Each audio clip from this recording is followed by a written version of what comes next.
আসসালামু আলাইকুম প্রিয় দর্শক, আজকে আপনারা জানতে চলেছেন কবরের বর্ণনা। কেমন হবে কবরের জীবন? কবরের 3টি প্রশ্ন, কবরের ফিতনা থেকে বাঁচার আমলসমূহ, শহীদগণের পরকালীন জীবন, কিতাব ও সুন্নাতের আলোকে মৃত ব্যক্তির শ্রবণ, রাসূল সাল্লাল্লাহু আলাইহি ওয়াসাল্লামের কবর জীবন, কবরের আযাব রূহের উপরে হয় নাকি শরীরের উপরে হয়, মৃত্যুর যন্ত্রণা কেমন হয় সে সম্পর্কে জানতে পারবেন, কবরের নেয়ামতগুলো সম্পর্কে জানতে পারবেন, কবরের কঠোরতা কেমন, কবরের ফেরেশতা মুনকার নাকির ফেরেশতা সম্পর্কে জানবেন, মুমিনের কবরের চাপ কেমন হয়, মানব দেহ থেকে বের হওয়ার পর রূহ কোথায় যায়, সবশেষে কবরের আযাব থেকে ক্ষমা প্রার্থনা। শুরুতেই অনুরোধ জানাচ্ছি আমাদের ভিডিওটিতে একটি লাইক দিয়ে চ্যানেলটি সাবস্ক্রাইব করে দেখতে থাকুন। পরম করুণাময় আল্লাহর নামে শুরু করছি। সমস্ত প্রশংসা রাব্বুল আলামিনের জন্য এবং দরুদ ও সালাম বর্ষিত হোক তার বিশ্বস্ত রাসূলের প্রতি আর শেষ পরিণতাকিনদের জন্য।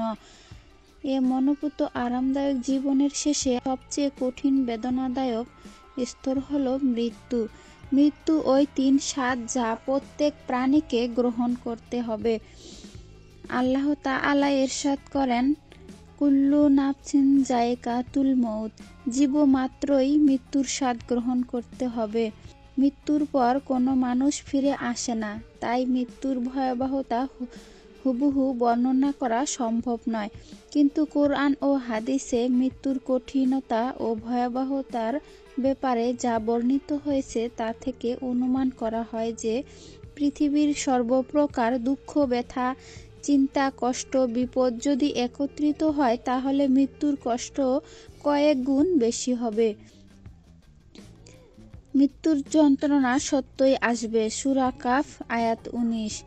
মৃত্যুর কঠোরতা বর্ণনা করতে গিয়ে সূরা কিয়ামায় বর্ণিত হয়েছে, কিছুতেই তোমাদের ধারণা ঠিক নয়, যখন প্রাণ ওষ্ঠাগত হবে এবং বলা হবে কে তাকে রক্ষা করবে, তখন তার প্রত্যয় হবে যে এটা তাদের বিদায়ক্ষণ এবং পায়ের সাথে পা জড়িয়ে যাবে। সূরা কিয়ামা আয়াত 26 থেকে 29। পায়ের সাথে পা জড়িয়ে যাওয়ার অর্থ হলো মৃত্যুর সময় মৃত্যু যন্ত্রণা পর্যায়ক্রমে বৃদ্ধি পেতে থাকে, ফলে মানুষের প্রাণ বের হয়ে যায়। রাসূল সাল্লাল্লাহু আলাইহি ওয়াসাল্লাম ইরশাদ করেন, মৃত্যু যন্ত্রণা অত্যন্ত কঠিন। অন্য হাদিসে বর্ণিত হয়েছে, স্বাদ বিনষ্টকারী কে মৃত্যু বেশি বেশি স্মরণ করো। তিরমিজি। রাসূল সাল্লাল্লাহু আলাইহি ওয়াসাল্লাম যে অসুস্থতায় পতিত হয়ে মৃত্যুবরণ করেন সেখানে তার অবস্থা এ ছিল যে পানির পাত্র সাথে রাখতেন এবং সেখানে বারংবার হাত ভিজিয়ে চেহারায় মুছতেন। স্বীয় চাদর দিয়ে কখনো মুখ ঢাকতেন, আবার কখনো তা মুখ থেকে সরিয়ে নিতেন। তখন মৃত্যু যন্ত্রণায় বেহুশ হয়ে যাওয়ার উপক্রম হতেন। তখন তিনি তার চেহারা থেকে ঘাম মুছতেন আর বলতেন, মৃত্যুর যন্ত্রণা বড় কঠিন। বুখারী। আয়েশা রাদিয়াল্লাহু তাআলা আনহা বলেন, নবী সাল্লাল্লাহু আলাইহি ওয়াসাল্লামের মৃত্যু যন্ত্রণা দেখার পর কারো মৃত্যুর যন্ত্রণা আমার নিকট আর কঠিন বলে মনে হতো না। বুখারী। জীবনের শেষ পর্যায়ে এসে রাসূল সাল্লাল্লাহু আলাইহি ওয়াসাল্লাম জবানের অস্পষ্টতা এসে গিয়েছিল। ইবনে মাজাহ। আমর ইবনুল আস রাদিয়াল্লাহু তাআলা আনহু বারবার বলতেন, ওই সমস্ত লোকদেরকে দেখে আমার আশ্চর্য লাগে মৃত্যুর সময় যাদের হুঁশ জ্ঞান ঠিক থাকে অথচ তারা কেন যেন মৃত্যুর হাকিকত বর্ণনা করে না। আমর বিন আস রাদিয়াল্লাহু তাআলা আনহু যখন মৃত্যুর শয্যায় শায়িত ছিলেন তখন তাকে আব্দুল্লাহ বিন আব্বাস রাদিয়াল্লাহু তাআলা আনহা তার ওই স্মরণ করিয়ে দিলেন। আমর রাদিয়াল্লাহু তাআলা আনহা নিঃশ্বাস ত্যাগ করতে বলতে লাগলেন, মৃত্যুর প্রকৃত অবস্থা বর্ণনা করার মতো নয়, তবে এতটুকু বলতে পারি যে আমার মনে হচ্ছে যেন পৃথিবীর উপর আকাশ ভেঙে পড়েছে, আর আমি এ উভয়ের মাধ্যমে পেষিত হচ্ছি এবং আমার কাঁধে মনে হয় কোনো পাহাড় রাখা হয়েছে, পেটে খেজুরের কাঁটা ভরে দেওয়া হয়েছে, আর মনে হচ্ছে যে আমার শ্বাস শুয়ে ছিদ্র দিয়ে বের হচ্ছে। রাসূল সাল্লাল্লাহু আলাইহি ওয়াসাল্লাম মোমেন ও কাফেরের মৃত্যু আলাদা ধরনের কথা বর্ণনা করেছেন, যার সারসংক্ষেপ এই যে, যখন মোমেনের মৃত্যুর সময় হয় তখন সূর্যের ন্যায় আলোকময় চেহারা সম্পন্ন ফেরেশতা জান্নাত থেকে সুগন্ধময় রেশমি কাফন সাথে নিয়ে এসে মোমেন ব্যক্তিকে সালাম করে। মালাকুল মাউত তার রূহ কবজ করার পূর্বে তাকে সুসংবাদ দেয় যে, হে পবিত্র আত্মা, তুমি খুশি হও, তোমার জন্য রয়েছে আল্লাহর রহমত এবং জান্নাতের নেয়ামত সমূহ। এ সুসংবাদ শুনে মোমেন ব্যক্তির অন্তর আল্লাহর নিকট যাওয়ার জন্য উদ্গ্রীব হয়ে যায়, আর মোমেন ব্যক্তির আত্মা তার শরীর থেকে এমনভাবে বের হয় যেন কোনো পানির বোতলের মুখ খুলে দিলে পানি বের হয়ে যায়। ফেরেশতা রূহ কবজ করার পর তার সুগন্ধময় সাদা রেশমি কাপড় জড়িয়ে আকাশের দিকে নিয়ে যায়। তখন মোমেন ব্যক্তির রূহ থেকে এত বেশি সুগন্ধ বের হয় যে আকাশের ফেরেশতাগণ তা অনুভব করে, একে অপরকে বলতে থাকে যে, কোন মোমেন ব্যক্তির রূহ উপরে আসছে। ফেরেশতাগণ আকাশের দরজা নখ করা মাত্র প্রথম আকাশের ফেরেশতাগণ জিজ্ঞেস করে যে, এ কোন পবিত্র আত্মা? উত্তরে তাকে বহনকারী ফেরেশতাগণ বলে যে, সে অমুকের ছেলে অমুক। তখন আকাশের ফেরেশতাগণ তার জন্য দরজা খুলে দেয় এবং তাকে সুস্বাগতম জানায়। ওই পবিত্র আত্মাকে আল্লাহর রহমত ও নেয়ামতের সুসংবাদ দেয়। ফেরেশতাগণ তাকে দ্বিতীয় আকাশে নিয়ে যায়। প্রথম আকাশের ফেরেশতাগণ তাকে সম্মানস্বরূপ দ্বিতীয় আকাশ পর্যন্ত তাকে বিদায় জানাতে তার সাথে যায়। দ্বিতীয় আকাশে মোমেন আত্মাকে প্রথম আকাশের ন্যায় সুস্বাগতম জানানো হয়। অতঃপর তৃতীয়, চতুর্থ, এমনকি সপ্তম আকাশ পর্যন্ত রূহ পৌঁছে যায়। ওখানে পৌঁছার পর আল্লাহ তাআলার পক্ষ থেকে নির্দেশ আসে যে, আমার এ বান্দার নাম এলিয়ানের উচ্চ মর্যাদাসম্পন্ন লোকদের তালিকায় লিখো। অতঃপর প্রশ্ন উত্তরের জন্য তার রূহ পুনরায় শরীরে ফেরত পাঠানো হয়। কবরের আগন্তুক ফেরেশতাগণ কে মুনকার ও নাকির বলে। তাদের চেহারা কালো, চোখ মোটা মোটা উজ্জ্বল, দাঁত গাভীর সিংহের ন্যায় বড় বড়, বিজলির ন্যায় চমক। দাঁত দিয়ে মাটি ঘষতে ঘষতে এসে কর্কশ স্বরে বলে, মান রব্বুকা, তোমার প্রভুকে, মান দিনুকা, মান নবিয়ুকা, তোমার নবীকে, মান দিনুকা, তোমার দিন কি ছিল।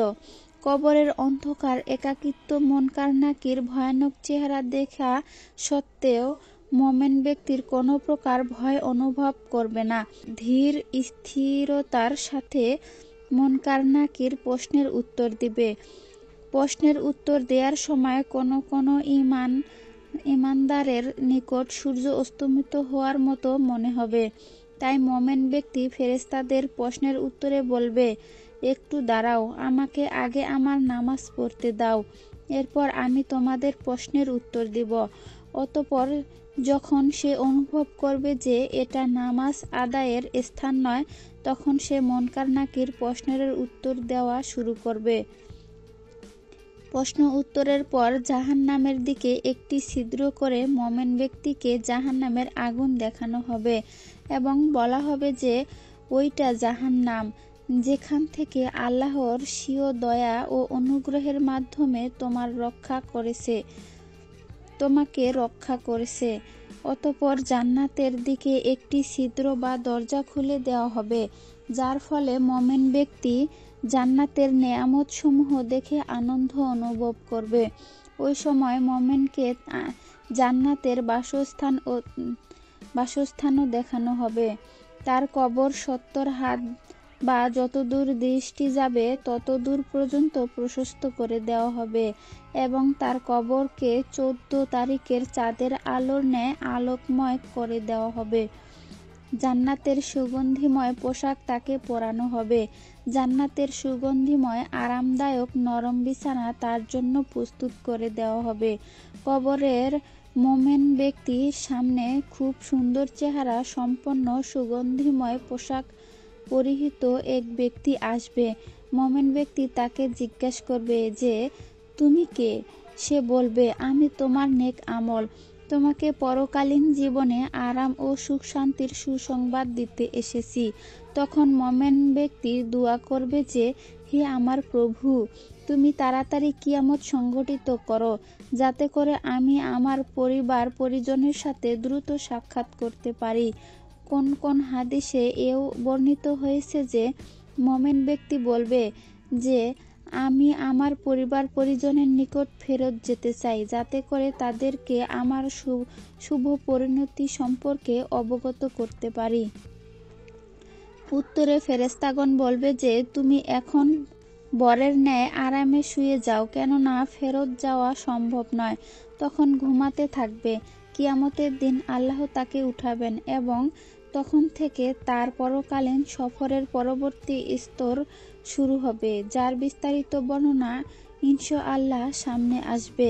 যখন কাফেরের মৃত্যুর সময় আসে, তখন তার জান কবজ করার জন্য অত্যন্ত কুৎসিত চেহারা সম্পন্ন ফেরেশতা দুর্গন্ধময় কাফনের সাথে নিয়ে এসে তাকে হে খবিশ রূহ, হে অসন্তুষ্ট রূহ ইত্যাদি শব্দের মাধ্যমে সম্বোধন করে তাকে আল্লাহর অসন্তুষ্টি এবং জাহান্নামের দুঃসংবাদ দেয়। তা শুনে কাফের রূহ শরীর থেকে বের হতে চায় না। তখন ফেরেশতাগণ তাকে রূহ এমনভাবে জোর করে বের করে যেমন ওকেজো লোহা কোনো খুঁটি থেকে জোর করে বের করা হয়। তাদের রূহ বের হতে চায় না, কিন্তু ফেরেশতাগণ তা জোর করে বের করে নেয়।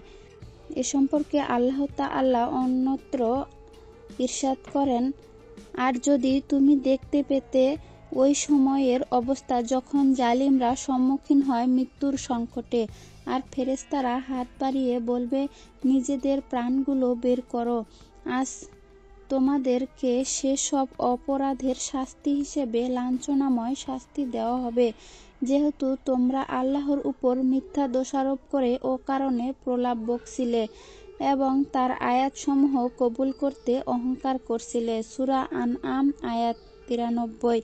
এ সময়ে কাফেরের রূহ থেকে এত দুর্গন্ধ আসে যেমন কোনো পচা গলা মৃতদেহ থেকে বর্ণনাতীত দুর্গন্ধ আসে।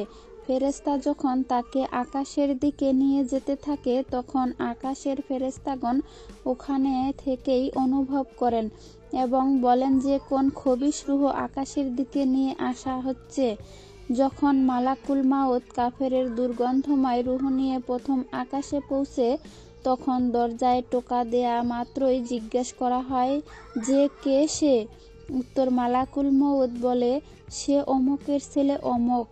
তখন আকাশের ফেরেশতাগণ বলে, এই খবিশ শরীরের খবিশ আত্মার জন্য কোনো সুস্বাগতম নেই, তার জন্য আকাশের দরজাসমূহ খোলা হবে না, তাকে অপদস্থভাবে পুনরায় পৃথিবীতে পাঠাও। তখন ফেরেশতা তাকে প্রথম আকাশ থেকে মাটিতে ফেরত পাঠায়। এদিকে আল্লাহ তাআলার পক্ষ থেকে নির্দেশ আসে যে, তার নাম সিজ্জিনের পাপিষ্ঠদের লিস্টভুক্ত করো। অতঃপর তার রূহকে দ্বিতীয়বার প্রশ্ন উত্তরের জন্য তার শরীরে পাঠানো হয়। কবরের মুনকার নাকির যখন কাফেরের নিকট আসে, তখন সে ভয়ে ভীত সন্ত্রস্ত হয়ে যায়। মুনকার নাকির তাকে জিজ্ঞেস করে, মান রব্বুকা, তোমার প্রভুকে, মান দিনুকা, মান নবিয়ুকা, তোমার নবীকে, মান দিনুকা, তোমার দিন কি? কাফের উত্তরে বলবে, আফসোস, আমি কিছুই জানি না।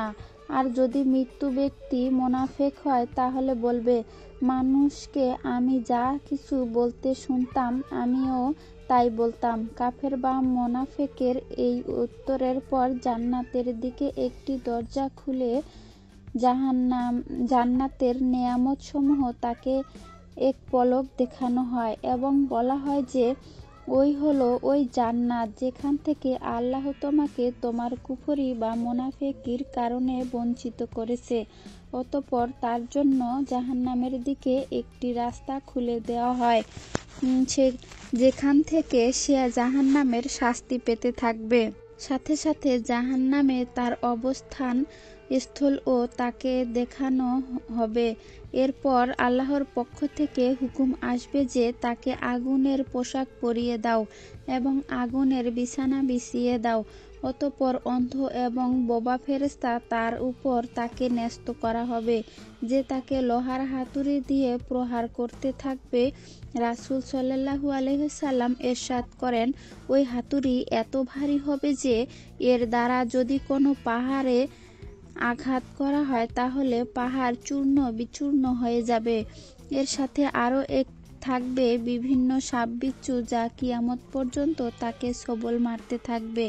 রাসূল সাল্লাল্লাহু আলাইহি সাল্লাম ইরশাদ করেন, কবরের সাপবিচ্ছু এত বিষাক্ত হবে যে যদি তা জমিনে একবার নিঃশ্বাস ত্যাগ করে তাহলে জমিনে আর কোনো দিন ঘাস উৎপন্ন হবে না।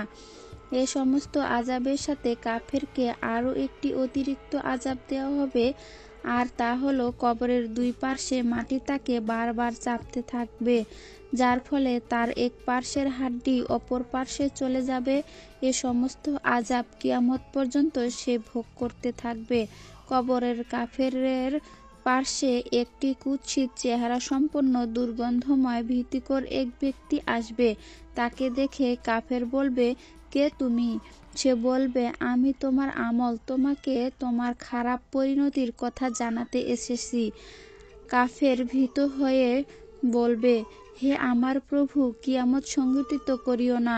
এ কাফের মৃত্যুর পর থেকেই শাস্তি ভোগ করতে থাকবে এবং কিয়ামত সংঘটিত হওয়া পর্যন্ত এ সমস্ত শাস্তিসমূহে নিপতিত থাকবে। আল্লাহ তাআলা তার দয়া ও অনুগ্রহের সমস্ত মুসলমানদেরকে কবরের আযাব থেকে রক্ষা করুন, আমিন।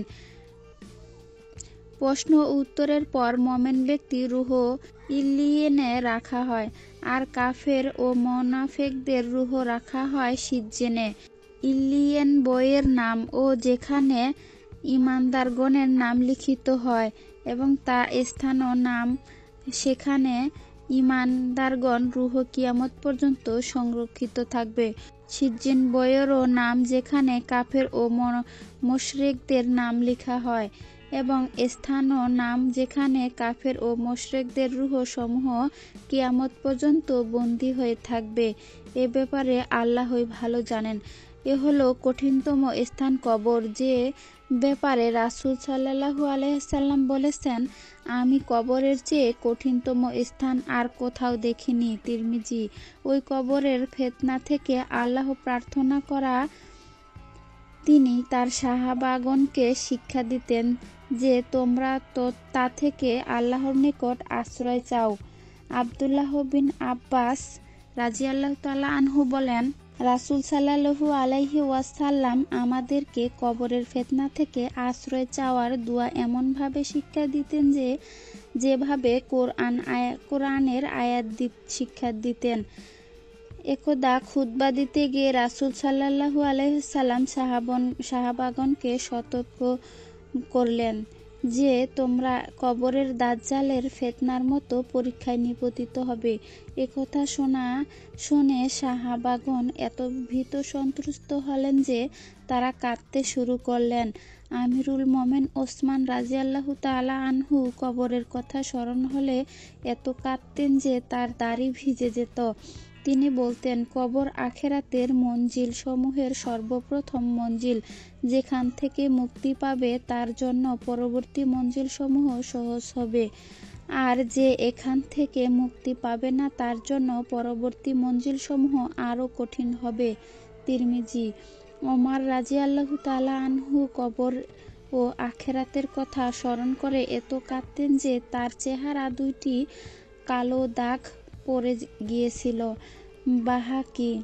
আবু যার গফারি রাদিয়াল্লাহু তাআলা আনহু মৃত্যু ও বরজাখের জিন্দেগির ব্যাপারে রাসূল সাল্লাল্লাহু আলাইহি ওয়াসাল্লামের এক খুতবা শুনে আফসোস করতে লাগলেন যে হায়, যদি আমি কোনো বৃক্ষ হতাম তাহলে তো আমার জন্য কতই না ভালো ছিল, যে এক সময় মালিক আমাকে কেটে ফেলতো আর আমার জীবনের সমাপ্তি হতো।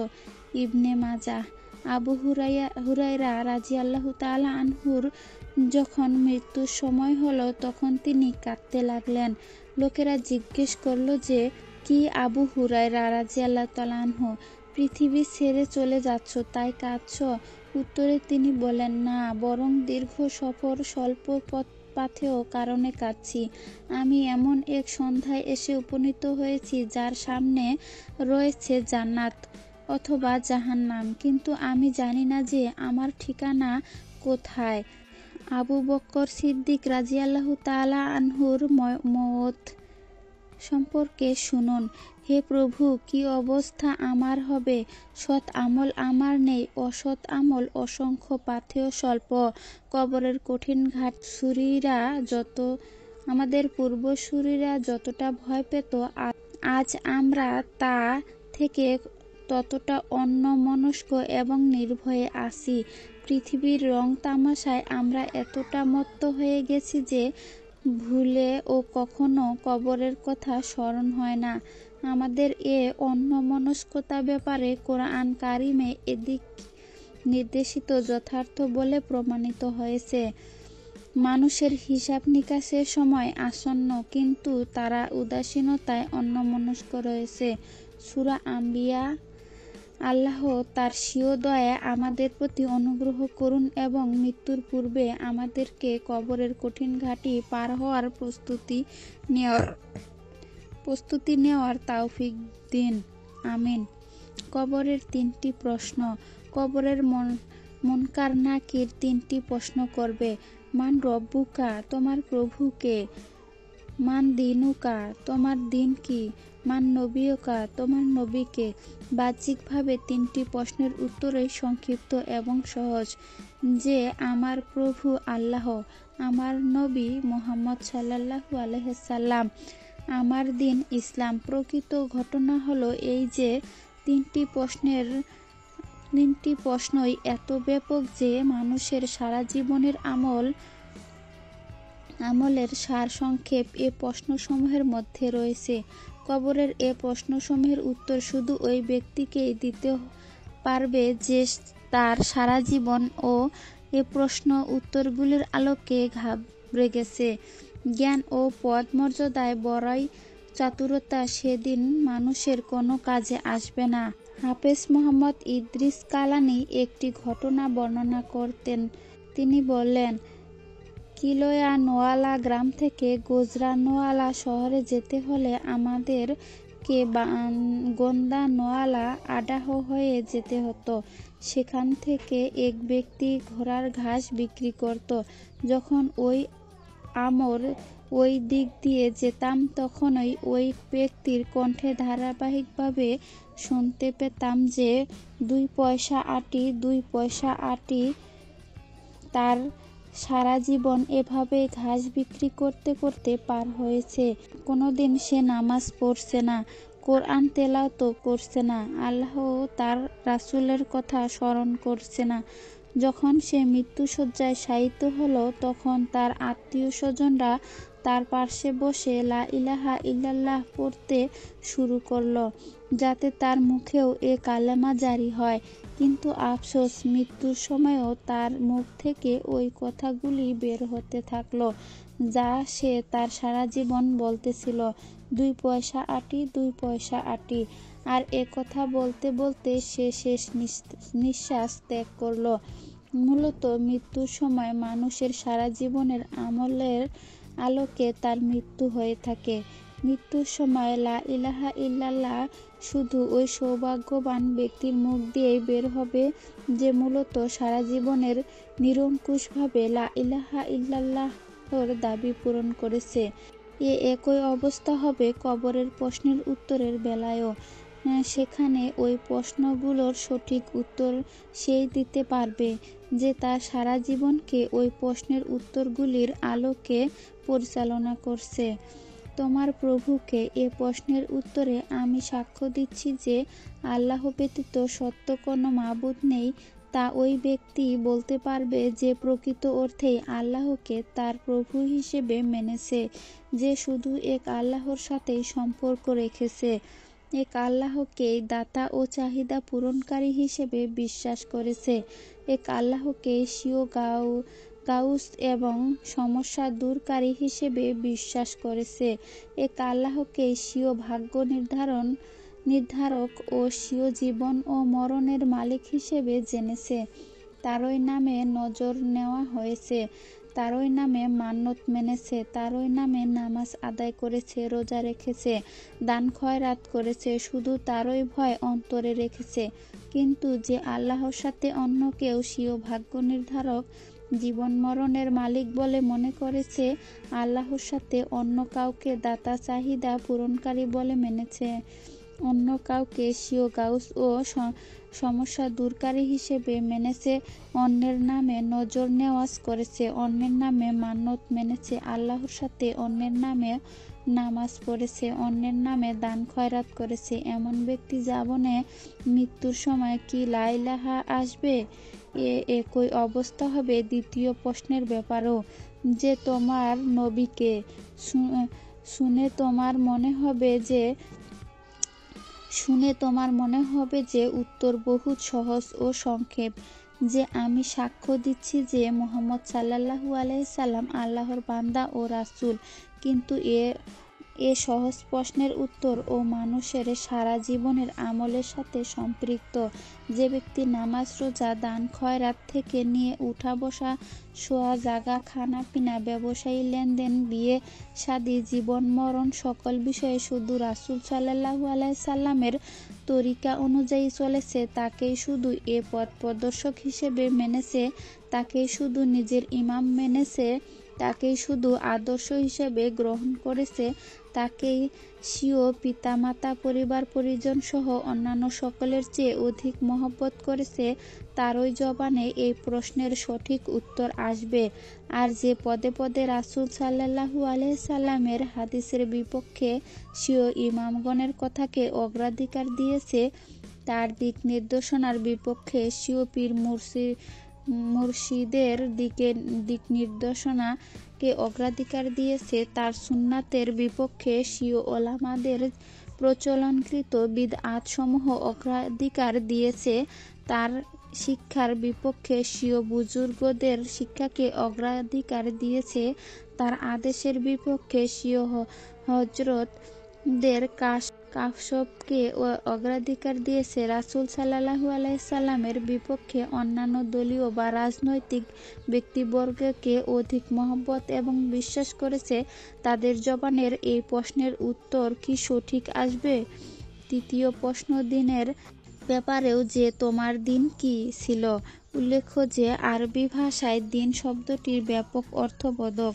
মানুষ যে পদ্ধতি অবলম্বনের জীবনযাপন করে তাকে দিন বলে। অতএব যে তার সারা জীবন ইসলামী ভাবধারা অনুযায়ী জীবনযাপন করেছে, ইসলামী আদব অনুযায়ী জীবন চালিয়েছে, ইসলামী রীতিনীতি জীবন চালিয়েছে, ইসলামী বিধিবিধান মেনে চলেছে, ইসলামী নির্দেশসমূহকে সম্মান করেছে, তার মুখ দিয়ে সঠিক উত্তর বের হবে। কিন্তু যে ইহুদি নাসারা হিন্দুদের রীতিনীতি সংস্কৃতি পালন করেছে, তার পোশাক, তাদের অভ্যাসকে নিজের পোশাক ও অভ্যাসে পরিণত করেছে, তাদের আচার আচরণকে নিজের আচার আচরণসমূহের মহব্বত করেছে, তাদের রাজনীতি, দলীয়, সামাজিক, সাহিত্যিক ব্যক্তিবর্গকে মহব্বত করেছে, তাদের আইন কানুন মেনে চলেছে, তাদের মুখ দিয়ে কি করে বের হবে যে আমার দিন ইসলাম?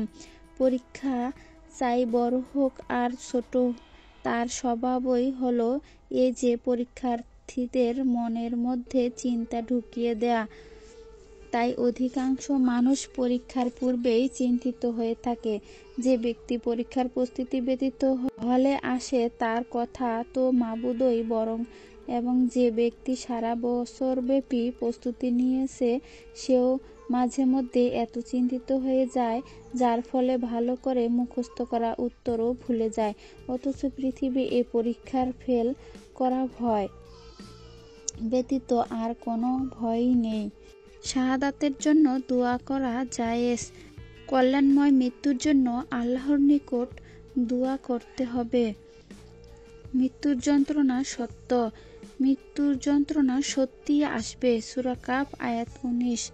মৃত্যুর যন্ত্রণা অত্যন্ত বেদনাদায়ক।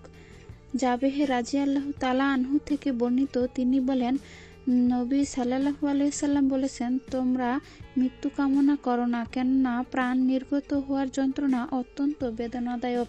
আর সুপরিণতির নিদর্শন হলো বান্দার হায়াত দীর্ঘায়িত হওয়া এবং বান্দা তওবা করার সুযোগ লাভ করা।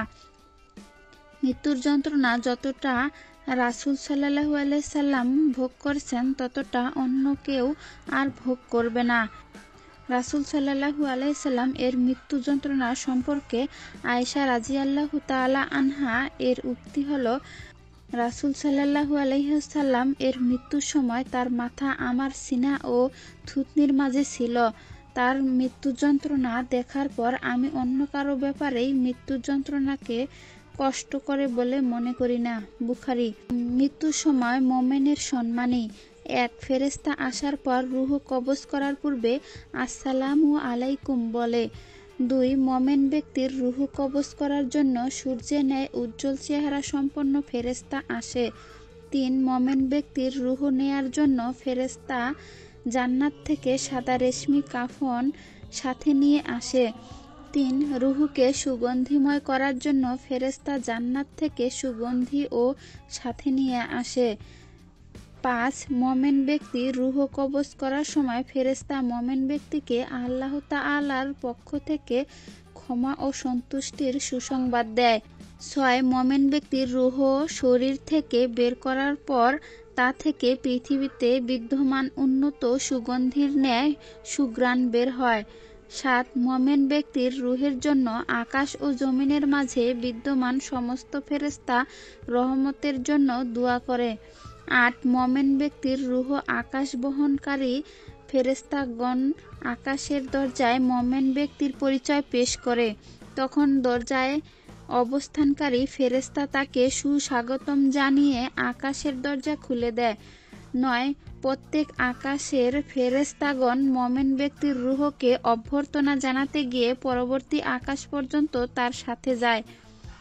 ১০. সপ্তম আকাশে পৌঁছার পর মুমিন ব্যক্তির রূহ আল্লাহর নির্দেশে ইল্লিয়িনে ঢুকিয়ে পুনরায় তা কবরে পাঠানো হয়। রূহ কবজ করার পূর্বে ফেরেশতা মুমিন ব্যক্তিকে আল্লাহর পক্ষ থেকে সালাম পৌঁছায়।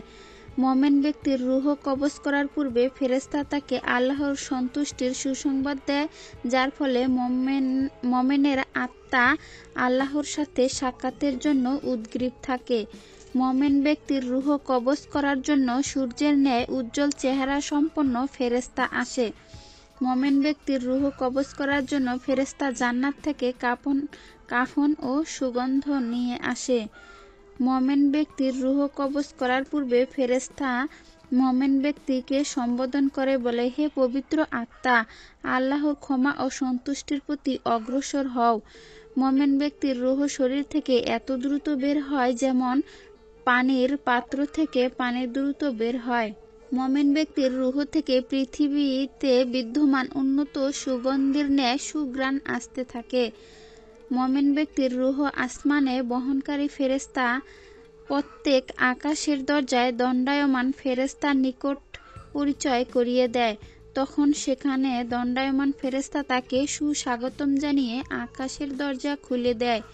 মুমিন ব্যক্তির রূহকে সুস্বাগতম জানাতে প্রত্যেক আকাশের ফেরেশতা পরবর্তী আকাশ পর্যন্ত পৌঁছে দেয়। সপ্তম আকাশে পৌঁছার পর আল্লাহর নির্দেশে মুমিন ব্যক্তির রূহ ইল্লিয়িনে প্রবেশ করিয়ে তাকে দ্বিতীয়বার কবরে ফেরত পাঠানো হয়।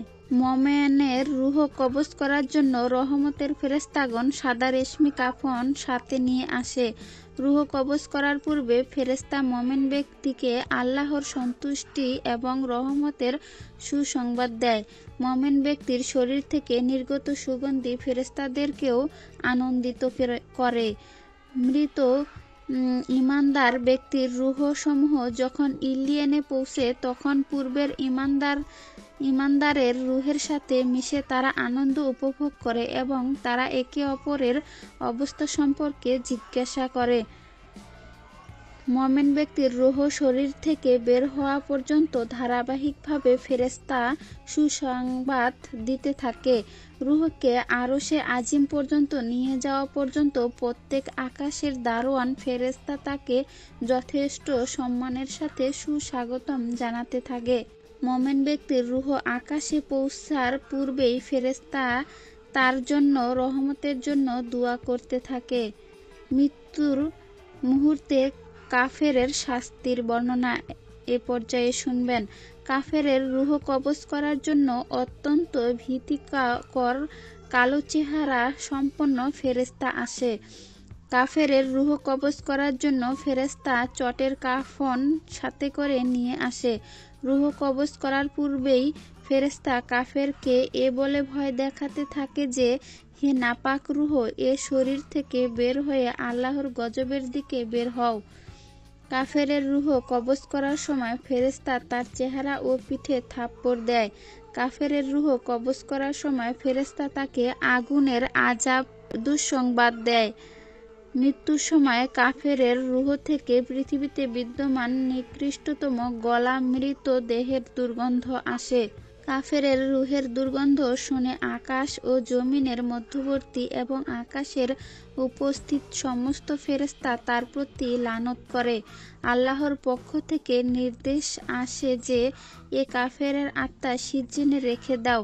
সিজ্জিনে অনুপ্রবেশের পর কাফেরের রূহ অত্যন্ত লাঞ্ছনার সাথে প্রথম আকাশ থেকে পৃথিবীতে নিক্ষেপ করা হয়। কবরের নেয়ামতসমূহ সত্য। ইমানদারগণ কবরে জান্নাতের নেয়ামত ভোগ করবে। ইমানদারগণকে কবরের জান্নাতে তাদের ঠিকানা সকাল সন্ধ্যায় দেখানো হবে। কবরের আযাব সত্য। আল্লাহ রাসূল সাল্লাল্লাহু আলাইহি ওয়াসাল্লামকে ওহীর মাধ্যমে কবরের আযাব থেকে সতর্ক করেছেন। কাফেরদেরকে কবরের আযাব দেয়া হয়। তাদের কান্নাকাটির আওয়াজ জিন ইনসান ব্যতীত সমস্ত সৃষ্টির জীব শুনতে পায়। কোরআনের আলোকে কবরের আযাব। সমুদ্রে ডোবার পরও সকাল সন্ধ্যায় ফেরাউনের বংশধরদেরকে জান্নাতের শাস্তি। সমুদ্রে ডোবার পরও সকাল সন্ধ্যায় ফেরাউনের বংশধরদের জাহান্নামের শাস্তি দেওয়া হয়। মৃত্যুর পর থেকে কাফেরদের আযাব শুরু হয়ে যায়। কাফেরের রূহ কবজ করা মাত্রই ফেরেশতা তাকে আযাবে নিক্ষেপ করে। কাফেরের রূহ কবজ করা মাত্রই ফেরেশতা তাকে মারধর শুরু করে। কাউমে নূহের সালিল সমাধির পরই কবরের আযাবে কবরের পাশে বসে রাসূল সাল্লাল্লাহু আলাইহি সাল্লাম এত কাঁদতেন যে এর ফলে কবরের মাটি ভিজে যেত। কবরের মানুষ দাজ্জালের ফিতনার ন্যায় ফিতনার সম্মুখীন হবে। রাসূল সাল্লাল্লাহু আলাইহি সাল্লাম কবরের আযাব থেকে ক্ষমা প্রার্থনা করতেন। যদি মানুষ কবরের আযাব দেখত তাহলে মৃত ব্যক্তিকে কবরে দাফন করা বাদ দিত। কবরের চেয়ে ভয়ানক আর স্থান নেই। কবিরা গুনাহ কবরে আযাব হওয়ার কারণ। পেশাবের ছিটা ফোঁটা থেকে সতর্কতা অবলম্বন না করায় রাসূল সাল্লাল্লাহু আলাইহি সাল্লাম কবরের আযাব হবে বলে সতর্ক করেছেন। গীবতকারীরা কবরের আযাব পাবে। আব্দুল্লাহ বিন আব্বাস থেকে বর্ণিত যে, নবী সাল্লাল্লাহু আলাইহি সাল্লাম দুইটি কবরের পাশ দিয়ে অতিক্রম করছিলেন। এ উভয় কবরবাসীরই শাস্তি হচ্ছিল, তবে কোনো বড় ধরনের গুনার কারণে তাদের শাস্তি হচ্ছিল না। কবরস্থদের একজন চগলখুরি করত আর অন্যজন পেশাব পায়খানা থেকে সতর্কতা অবলম্বন করত না। বুখারী। মৃত ব্যক্তি কবরে দাফনের পর তার নিকট দুইজন ফেরেশতা আসে যাদের শরীরের রং থাকে কালো এবং চোখ থাকে নীল রং বিশিষ্ট। তাদের বলা হয় মুনকার নাকির।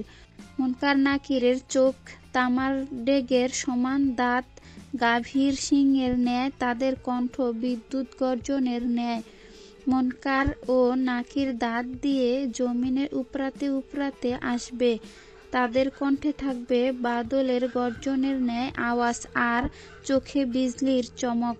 কবরের প্রশ্নের উত্তরের সময় মৃত ব্যক্তির অবস্থা। কবরের দাফনের পর মানুষের শরীরের রূহ ফেরত পাঠানো হয়। প্রশ্ন উত্তরের জন্য মানুষকে জ্ঞান বুদ্ধিও দেওয়া হয়।